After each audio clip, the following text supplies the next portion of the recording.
Assalamualaikum warahmatullahi wabarakatuh dan salam sejahtera untuk semuanya. Ketemu lagi kita dalam mata kuliah metode penelitian geografi. Saya akan lanjutkan lagi tentang dua aliran pemikiran besar yang pernah saya sampaikan sebelumnya, yaitu tentang dikotomi aliran pemikiran fondasionalisme dan juga fondasionalisme.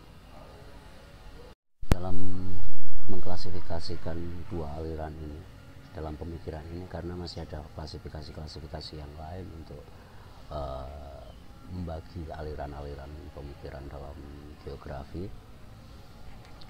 Di sini dapat disamakan juga atau dapat disejajarkan juga bahwa aliran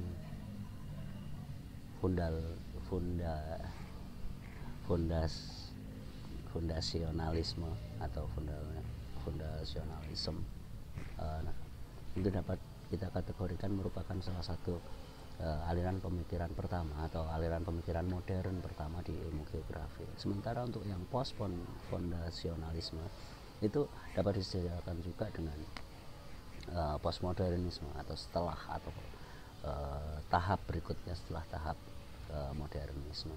Dan tentu saja aliran-aliran pemikiran ini kemudian akan menjadi bercabang, atau di dalamnya masih terdapat beberapa banyak aliran yang masuk dalam kategori modern dan postmodern, atau katakanlah fondasionalisme dan post fondasionalisme. Maaf, lidah saya terjerat rasanya untuk membicarakan ini. Akan dapat kita lihat dalam tabel tersebut bahwa percabangan dari perkembangan ilmu geografi secara historis di sini dimulai dari tahun 1800-an sekian atau awal abad 19. Untuk geografi bisa kita lihat bahwa geografi terbagi menjadi dua aliran pemikiran. Yang pertama adalah geografi regional atau di sini ditulis regional geografi, dan kemudian environmental determinism atau yang sering kita sebut determinisme. Jadi di sini bagaimana sebuah pandangan geografi bahwa segala hal yang ada di muka bumi, apapun itu, baik itu fenomena fisik ataupun fenomena manusia, itu ditentukan oleh lingkungan environmental.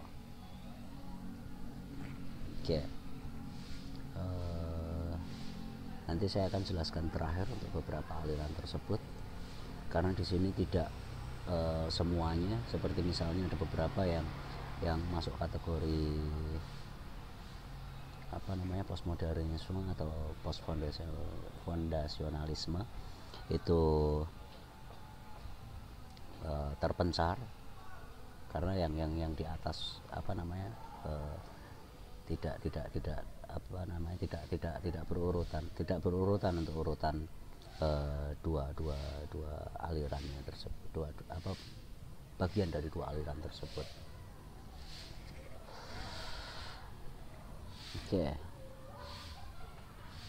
Saya akan langsung membahas ke ciri-ciri utama. Ini di slide kedua akan ciri-ciri utama fondasionalisme. Dalam pandangan fondasionalisme itu dikatakan bahwa realitas kehidupan sebagai gejala objektif yang telah ada dengan sendirinya. Dalam arti bahwa di sini segala hal itu adalah objektif. Lalu kemudian cara pengamatan atas realita diperkuat oleh metode dan beberapa instrumen. Jadi di sini sangat penting sekali apa itu metode dan instrumen yang akan digunakan. Dan di sini tugas pikiran manusia seakan-akan hanya untuk memberikan justifikasi saja, tidak memiliki semacam kepastian. Jadi cuma bisa diperoleh ini sudah benar atau belum. Nah, di sinilah eh, manusia atau sekelompok manusia itu bisa mengatakan kebenaran atas kelompok-kelompok orang lain, bahwa orang lain salah, dan begitu pula sebaliknya.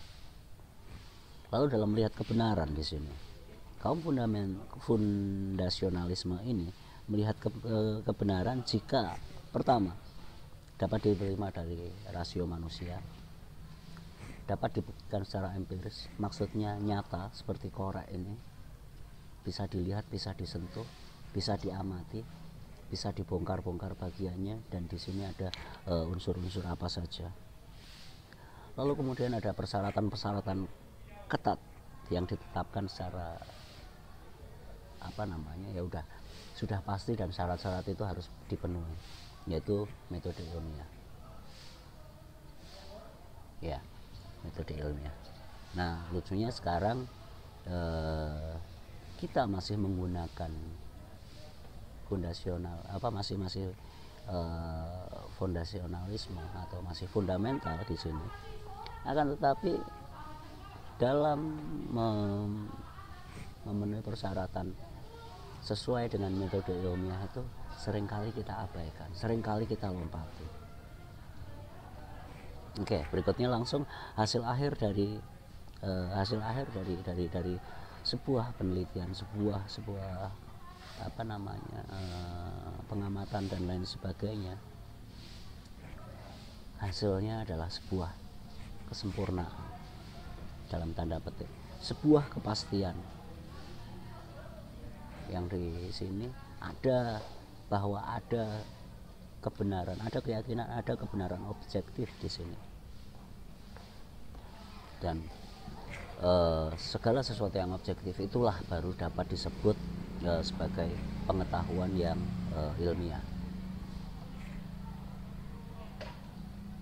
Sebaliknya, di sisi lain, pada pandangan postmodernis atau postfondasionalisme ini,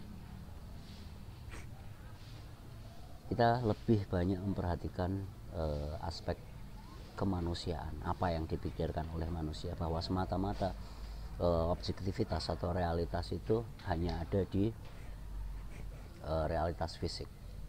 Dan ini nampak sekali bahwa fondasionalisme ini sangat-sangat dipengaruhi oleh ilmu-ilmu alam, ilmu-ilmu pasti, dan yang objeknya itu tidak terfokus atau tidak kurang memperhatikan aspek-aspek kemanusiaannya.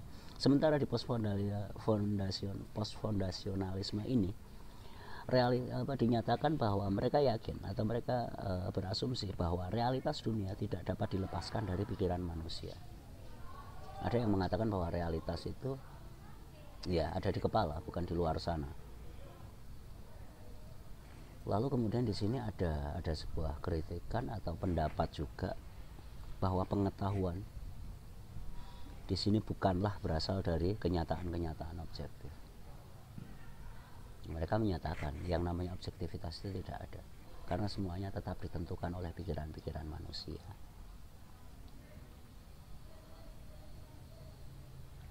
Tapi di sini pada aliran ini, bahwa di postfondasionalisme atau postmodern ini, pengetahuan itu tidak diperoleh dari kenyataan objektif, tetapi diperoleh dari bagaimana kita menafsirkan, kita memahami berbagai hal yang syarat atau penuh dengan berbagai makna. Kita bisa mengatakan banyak hal, kita bisa menyebut ini itu karena itu mempunyai makna-makna tertentu, dan makna itu akan lebih luas dan memiliki konsekuensi yang cukup panjang. Nanti akan kita lanjutkan. Lalu kemudian di sini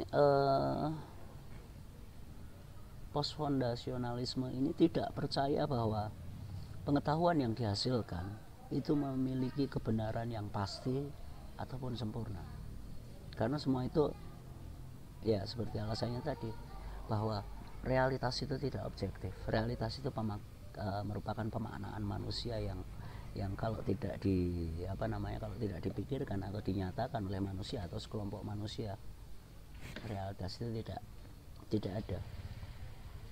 Lalu kemudian untuk sisi cara menjelaskannya, kalau kemarin-kemarin pada fondasionalisme atau bahkan sampai saat ini kita masih juga berpikir bahwa yang akan kita ketika kita menjelaskan sesuatu hanyalah dengan penjelasan kausalitas. Kausalitas adalah sebab akibat, dan memang itu salah satu yang paling populer kita bahas, bahwa pengetahuan merupakan ketika kita ingin mengetahui sesuatu atau memahami sesuatu, itu sebabnya apa, lalu mengakibatkan seperti apa, atau dengan sebab-sebab seperti ini nanti berikutnya akan terjadi seperti apa. Tapi dalam post fondasionalisme ini tidak seperti itu. Bukan penjelasan yang utama ketika menjelaskan fenomena geografi, fenomena alam, fenomena manusia. Itu tidak sepenuhnya objektif, pasti, sempurna, dan berlaku universal. Lalu kemudian di sini bukan tujuan utama, bukan disebabkan oleh ini, terus apa? Menyebabkan ini, terus apa? Dan sangat-sangat praktis. Dan kelemahan satu lagi, ketika menjelaskan penjelasan itu dengan sebab akibat, pasti kita akan selalu mencari alasan. Apa sebabnya? Apa alasannya? Siapa pelakunya? Sehingga muncul pihak-pihak tertentu atau kelompok-kelompok tertentu yang akan dianggap menjadi sebab, atau bahasa populernya, siapa sih yang disalahkan dengan kejadian ini. Dan itu tidak menyelesaikan masalah dan tidak menjelaskan masalah. Misalnya seperti masalah kenakalan remaja, kenakalan anak-anak, itu adalah salah orang tua, sebab orang tuanya tidak mengasuh. Tapi dalam fondasionalisme tidak seperti itu. Apa arti anak-anak menjadi seperti ini? Itu artinya apa? Jadi kita tidak perlu. Oke, ketika kita menjelaskan faktornya orang tua, tapi sebetulnya ketika faktor orang tua tidak memperhatikan, tapi di sini kita memaknai tindakan-tindakan yang dilakukan oleh anak-anak ini. Akan lebih menarik jika tidak dibahas sebab kesalahan orang tua, sehingga nanti ujung-ujungnya penyelesaiannya menggurui orang tua harus seperti ini, anak-anak harus seperti ini, dan tidak menemukan akar masalah atau permasalahan, makna permasalahan yang sesungguhnya. Di sini maknanya ternyata zaman telah berubah. Sebetulnya anak-anak itu mengalami kegelisahan. Anak-anak tersebut itu sebetulnya saat ini kurang lagi menemukan sentuhan dan lain sebagainya. Anak-anak lebih banyak di lingkungan, atau ini artinya pola interaksi dalam keluarga sudah berubah. Nah, seperti itu yang berada dalam pandangan post fondasionalisme ini. Lalu kemudian post fondasionalisme ini masih terus berjuang dan mencoba dalam ilmu pengetahuan ini dapat melampaui tradisi metode ilmiah. Karena metode ilmiah menjadi hambatan dan juga bahkan batasan untuk pengetahuan atau ilmu pengetahuan itu berkembang. Mungkin itu dulu, saya cek waktu apakah masih akan saya lanjutkan dengan video panjang, karena ini sudah 13 menit lebih. Kalau memang terpaksa harus panjang, oke, saya akan membuat rekaman yang lebih panjang, karena ini harus selesai. Ini baru sebagian kecil, sementara yang praktis belum terlalu belum terlalu tersentuh di sini, dan mungkin masih akan banyak menimbulkan kebingungan. Itu tadi ciri-ciri utama fondasionalisme dan post fondasionalisme. Oke, saya cukupkan sekian, nanti akan saya sambung dengan video berikutnya. Assalamualaikum warahmatullahi wabarakatuh dan salam sejahtera.